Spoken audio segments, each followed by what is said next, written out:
24/7. 24/7. Let's talk about this Google Pixel Watch. So the first generation of any new piece of tech is always interesting. You know, this is Google's first Pixel smartwatch. We have the Google Pixel phones and the Pixel Buds and the Pixel tablet coming later. That could be fun too. But yeah, this is their first crack at a Pixel smartwatch. So I know I'm not the only one who was very curious, just waiting for this thing to see what it would look like, what features they would include, how well it would work together, what the design would be. And I also know that I'm not the only one who's disappointed in a lot of this stuff. Let's talk about it. So when you first buy a Pixel Watch for $350, you get a small 41mm circular smartwatch. It comes in this one size, but there's 3 colors, black, silver, or gold. The black being the best in my opinion because it is matte black, while the other 2 are very much glossy. And the front glass curves way over into a dome shape made of Gorilla Glass 5. It's like a sleek little pebble. Well, not a pebble smartwatch, but a literal pebble, a very lightweight pebble. And there's only 2 buttons, the crown that rotates and pushes in, and then a button right above it. The crown I think is really good. It sticks out enough. It's usable everywhere. It has haptics when you scroll with it, nice and clicky. The button above it, not so much. It's pretty small. Doesn't have much travel. It's still clicky, but because of the domed glass, it's pushed fairly far back, kind of close to your wrist. Luckily, you don't really use it that much. And then connecting the watch bands at the top and bottom happens through this clever little push and slide system. It's clever, I say, because it can connect bands in this really seamless looking way without any lugs or bulky connections. And the first party watch bands do a really good job of looking like they just jut out of the side of the watch, which is pretty cool. You might not care about this at all if you never change watch bands, but as somebody who changes watch bands every single day to sleep in a different band, I just get used to this motion a lot. And so I find it good when it's good. And this is also something very important to get right in the first generation because you don't really want to have to change it 3 years in because that makes everyone's watch bands that they just bought for the past 3 years incompatible. So they're trying to keep this for a long time. So hardware-wise, I think this thing is actually pretty beautiful. I love the simple circle. You can easily dress it down and keep it subtle, or you can just go sports band or fabric band. It seems to fit right into a lot of different places. It's stainless steel, it's water resistant up to 50 meters, and the back happens to be pretty simple too. It's just a heart rate sensor, blood oxygen sensor, and the ECG. And up front, this is a 1000 nit OLED display with a mostly black background through most of the software, so it just kind of feels like a black disc floating on your wrist. It's nice. The only thing I wish is that it was bigger, or if there was a larger version. So I don't even have that big of a wrist, but this thing is just, it's pretty small, which some people will like, but I just wish I had a larger screen. This watch is a 41mm watch, but that measurement is just of the actual outside of the casing. When you actually get a look at this thing, the bezels are pretty substantial, and so the screen is down to about 29mm across. Now, I don't actually hate these bezels. I think it's kind of like the notch on a phone. You know, a lot of people who don't actually use it can make a big deal about it because if you just look at them, they look silly. But the mostly black background throughout the UI does a good job of hiding them, and you really only see them when you're looking for them, or if you set a photo as a watch face.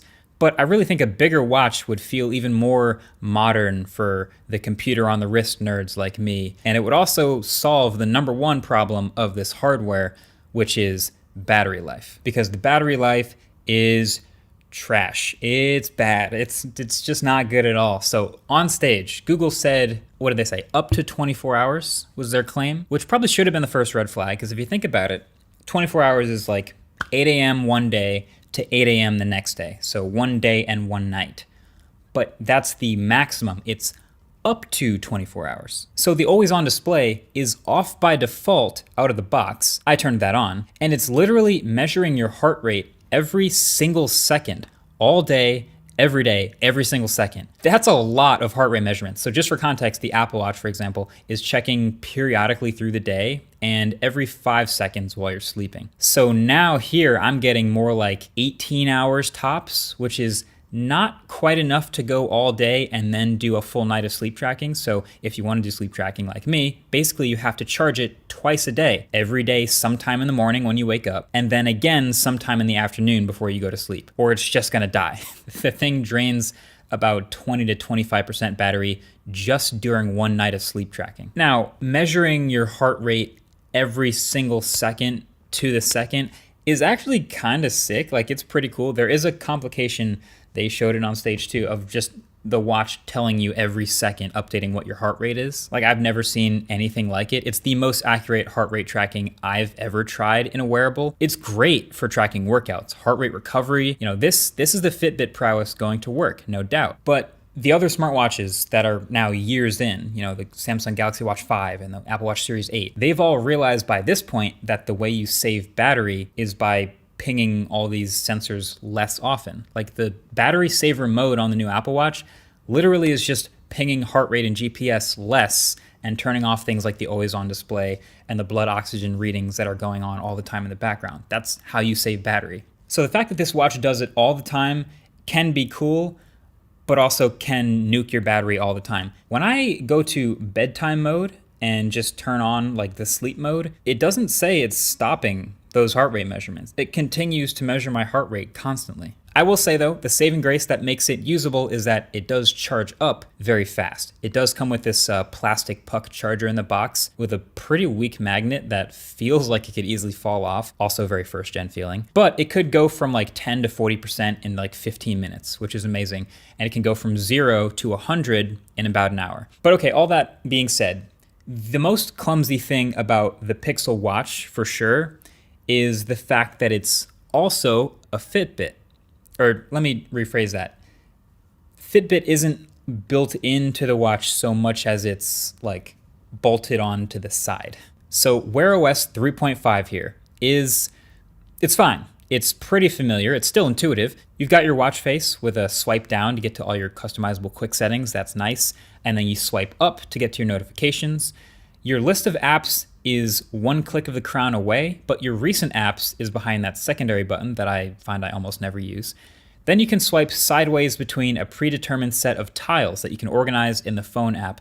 And these are like these big quick shortcuts to screens that you might use a lot. Ongoing background things will show up at the bottom. So if you have a notification, there's a little dot for your notification dot. If there's music playing, it'll show a little animation for that. And if you're in the middle of something like a workout and a new notification comes in, it'll show the logo down there for that too.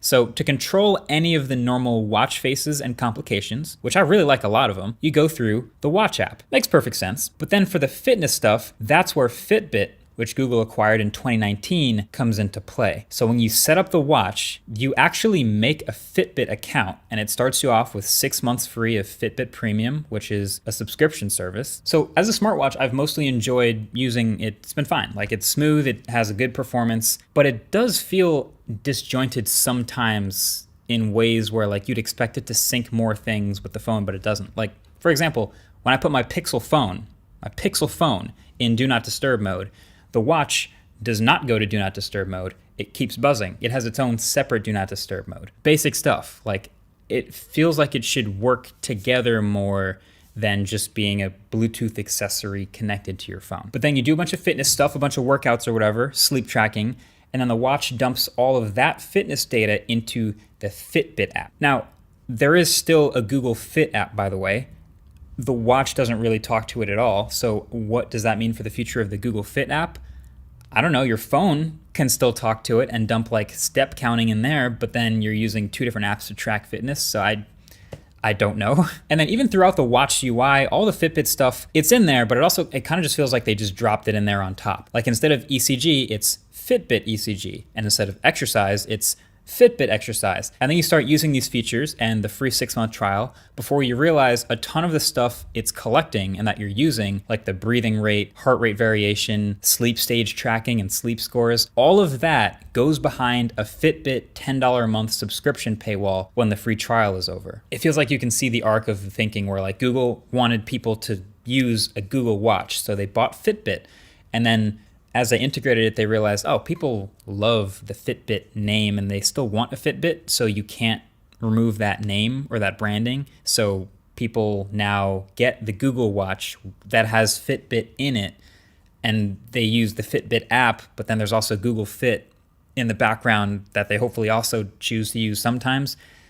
And they all don't really talk to each other. Now, all this stuff, it doesn't make the rest of the parts of the watch worst to use. It all still works. It's just, it adds to this first gen feeling here where you can tell that there is a lot that can get better. And this is the funny thing about reviewing products that you're like hoping to be good. You end up sounding really harsh, like a disappointed parent or something. Basically, I think this whole Pixel Watch thing has a lot of potential, and I really do enjoy parts of it. Having Google Assistant on my wrist everywhere is awesome. Downloading music to stream offline, the turn-by-turn navigation with maps, the voice to text to respond to notifications, all of that is great. But they clearly still have some first gen learnings to do, like the charger, the heart rate monitoring that is constant, that doesn't seem to have any adjusting ability, the Fitbit integration, even the connectivity problems. I've had a little bit of connectivity issues with mine here and there, but some of my friends who are also reviewing this watch right now have had a nightmare of a time just keeping it connected to their phone. So I'll let them talk about that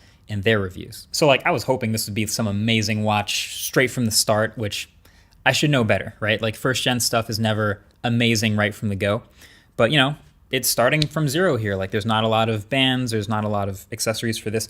It's $350, and for that money, you could get a more mature version of a smartwatch that has more features, that has better battery life, that has things that aren't behind a subscription paywall, and that ultimately will probably be a better experience. But for now, it's fine for their first foray into forearm fitness and fashion, but functionally, it's still far from finished. Oh, hey, look, a notification from this video's sponsor, Rocket Money. You might have heard of them. They were previously known as Truebill. That's when I signed up. I had this service for years, but this is an all-in-one finance platform that helps you keep track of your finances and also helps you manage your money too. But actually, my favorite feature of Rocket Money is that it helps you cancel unwanted subscriptions, which can kind of just like pile up in the background. So you connect your bank account, it scans through all of your charges, and then it puts all in one place all of your subscriptions.